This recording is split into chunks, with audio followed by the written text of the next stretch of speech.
Why did Carlos Tevez leave United for City, and what made him refuse to play for Mancini? The real story is wild. In 2009, Carlos Tevez shocked football fans everywhere, ditching Manchester United for Manchester City. Under Roberto Mancini, Tevez refused to come off the bench in a Champions League clash. Headlines exploded. Tevez went from hero to villain in a single season. Was it pride, drama, or something more? Let's dive into the drama that rocked Manchester. To understand the war, you have to understand the battlefield. By the autumn of 2011, Manchester City was no longer a project. It was a juggernaut. They were top of the Premier League, playing a brand of football that mesmerized and intimidated. And at the heart of it was their captain, Carlos Tevez. But beneath the gleaming surface, the machine had a crack, and its name was Roberto Mancini. Mancini was a perfectionist, a disciplinarian from the Italian school of management. For him, the club was the ultimate entity. The player, no matter how talented, was a cog. Tevez, however, was a force of nature. He played on emotion, on instinct, on a barely contained fire that made him brilliant but unpredictable. The clash wasn't just possible, it was inevitable. The scene sets for the fateful night, September 27th, 2011, Allianz Arena, Bayern Munich versus Manchester City, Champions League. The spark came in a cauldron of European football. City are being outclassed, 2-0 down. Mancini prepares a substitution. He turns to his bench, to his captain, to his star striker. And then, history fractures. Mancini gestures for Tevez to warm up. Tevez seems to hesitate, then remains seated. The confusion on the bench. Mancini's furious, disbelieving glare. What happened next has been debated for over a decade. Mancini would later tell the press, in a moment of pure, unvarnished fury, he refused to play. For the manager, it was the ultimate betrayal. Not a mistake, not a moment of poor judgment, but a refusal. A soldier laying down his arms in the middle of the battle. He refused to play for me. He is finished. He is finished. But Tevez had a different story. He claimed it was a misunderstanding. A refusal to warm up, yes, but not a refusal to play. He said he was not mentally right to enter the pitch. A matter of respect, not rebellion. But in the court of public opinion, and more importantly, in the mind of Roberto Mancini, the die was cast. Tevez was immediately exiled, banned from the first-team facilities, fined 2 weeks' wages. The club's superstar was now a non-person, a ghost haunting the outskirts of the Etihad campus. Montage of headlines. Tevez axed. City exile captain. Footage of City training without him. And then he vanished. Not just from the team, but from the country. Tevez returned to Argentina. And those photos from the golf course weren't just a slap in the face to the club, they were a declaration of independence. While City fought for their first Premier League title without him, their captain was 7,000 miles away, in the sun, playing golf. The war was no longer cold, it was being fought from another continent. The machine had expelled its most vital cog, but the ghost was not done yet. The battle for his return would become a battle for the soul of the modern footballer. In early 2012, Manchester was gripped by a mystery. Carlos Tevez, one of the city's biggest football stars, had vanished. The city buzzed with rumors and speculation, as fans and pundits alike tried to make sense of his sudden disappearance. For weeks, the blue half of Manchester was left in the dark, with no clear answers from the club or the player himself.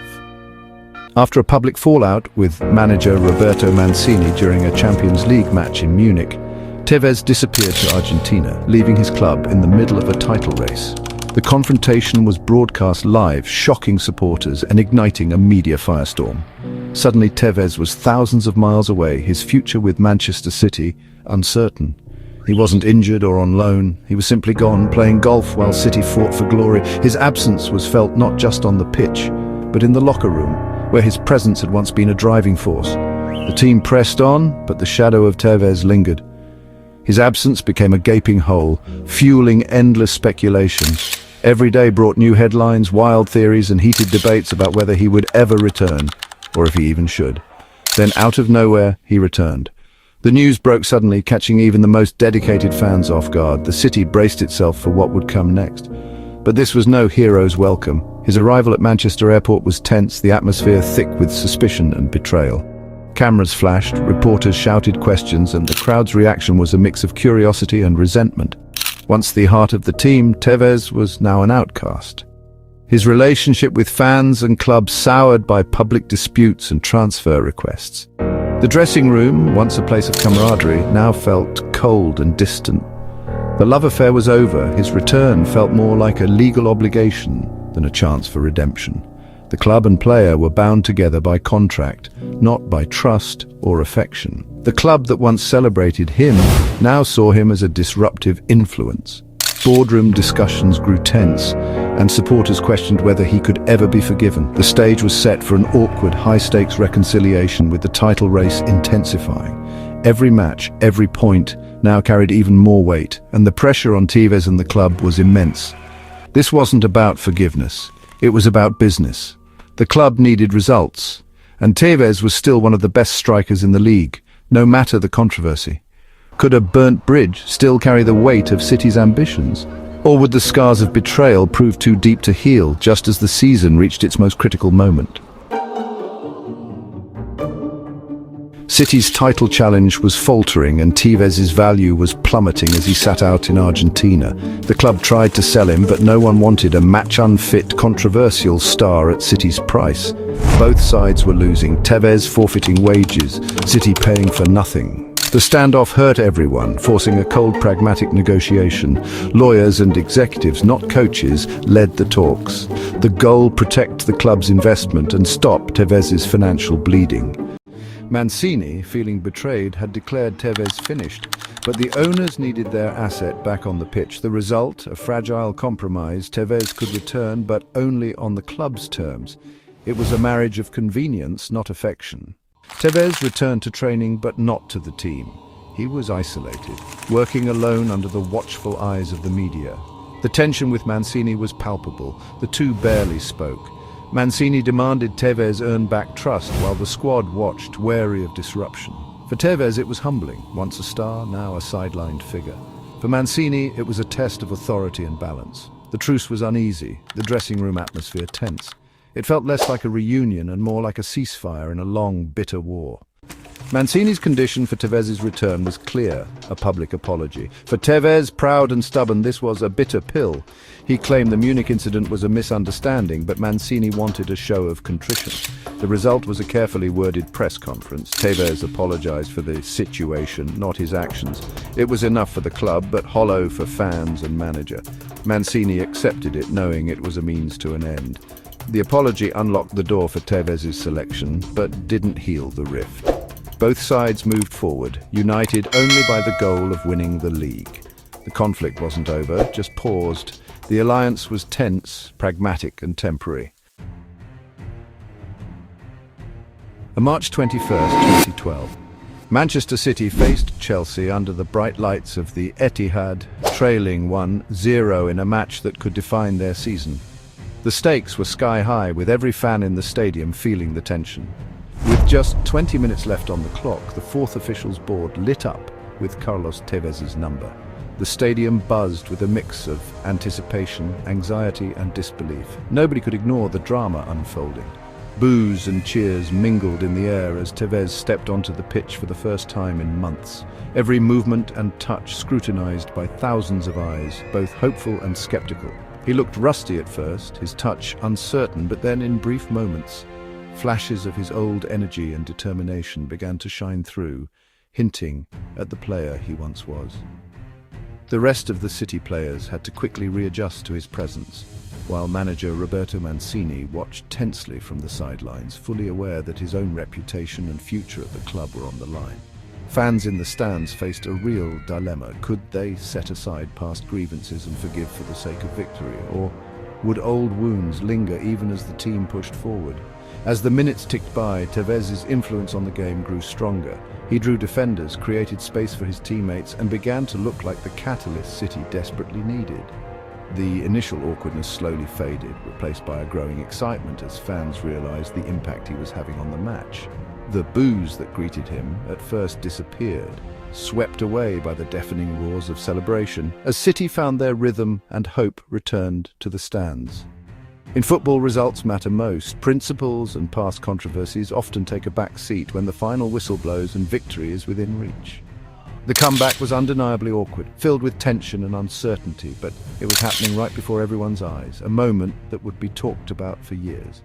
In the end, City needed a hero, and in that crucial moment, they were willing to accept a flawed one if it meant chasing glory and keeping their dreams alive. The defining moment came in that very game, a match that would be remembered for years to come, not just for the stakes, but for the drama that unfolded on the pitch. Tevez, hemmed in by defenders and with barely a second to think, conjured a brilliant reverse pass to Nasri, who finished with composure and precision. The Etihad erupted in a wave of noise and colour. City, against the odds, turned the match around and claimed a crucial victory. That single assist justified the club's gamble on bringing Tevez back and the fans' willingness to put aside their doubts for the sake of the team's ambitions. Tevez's magic on the ball reminded everyone, teammates, fans and critics alike, of the spark they'd been missing during his absence. He played a pivotal role in the tense run-in, scoring vital goals and forging a lethal partnership with Aguero that terrified defenders across the league. Yet despite their on-field success, the alliance with Mancini was strictly professional, driven by the pursuit of victory, not by personal reconciliation or trust. The season reached its breathtaking climax with Aguero's legendary title-winning goal. Tevez right there in the thick of the action, fighting for every inch. City finally won the league, ending a long wait, and Tevez had played an undeniable part in their triumph. Yet, as the celebrations erupted around them, it was clear to all that this was the end of the road for both him and Mancini, an alliance forged by necessity, not by choice. Their partnership had delivered glory and silverware, but the underlying tensions and unresolved issues lingered beneath the surface, never truly addressed. In the end, it was a short-term alliance. Brilliant, dramatic, but always destined to end with the final whistle, leaving both men to walk their separate paths. The Tevez saga raised a fundamental question. Who holds the power in modern football, the club or the player? City tried to assert control, but ultimately needed Tevez to win. The power dynamic was a constant negotiation, with no clear winners.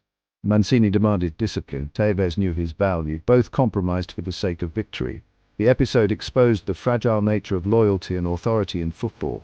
City won their first title in 44 years, but the personal conflict left no true victors. The story was messy, complicated, and deeply human. Football, it turns out, is as much about power and drama off the pitch as it is about glory on it.